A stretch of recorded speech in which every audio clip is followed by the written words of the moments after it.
Séance musculation ce matin pour les joueurs de l'AS Colomiers qui en reviennent en pleine forme. Il y a 3 semaines, 8 d'entre eux contractaient le virus H5N1 au retour d'un match contre Bordeaux. Plusieurs avaient manifesté les mêmes symptômes à quelques heures d'intervalle. D'abord le lundi on a eu un peu de toux et un peu de fatigue, mais bon, on a pensé à un coup de froid vu qu'on a joué le dimanche, il faisait très chaud. Puis on est rentré dans le bus, il y avait la clim, donc on s'est dit un chaud-froid. Puis le mardi, moi en ce qui me concerne, la toux a un peu baissé, mais j'ai eu une montée de fièvre très rapide, très brutale. Et voilà, donc des fièvres, grosses fièvres, courbatures.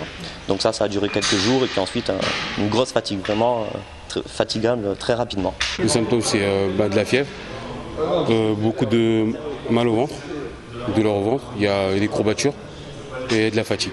Voilà, c'est tout. Tous les malades ont été mis à l'isolement et les cas les plus graves ont dû rester alités pendant 1 semaine. Aujourd'hui, tous sont guéris après un simple traitement au paracétamol. Pour le préparateur physique de l'équipe comme pour les joueurs contaminés, le virus n'est pas plus grave qu'une simple grippe de saison. C'est vraiment une grippe normale, hein. C'est une grippe normale, c'est vraiment pareil. C'est voilà, de la fièvre, enfin même il y a des grippes qui sont plus difficiles que celle-là. C'est-à-dire que la fièvre et les courbatures, ça a duré 2-3 jours. Après, c'était vraiment la fatigue. La fatigue, en fonction des cas, elle a duré 3-4 jours ou 1 semaine.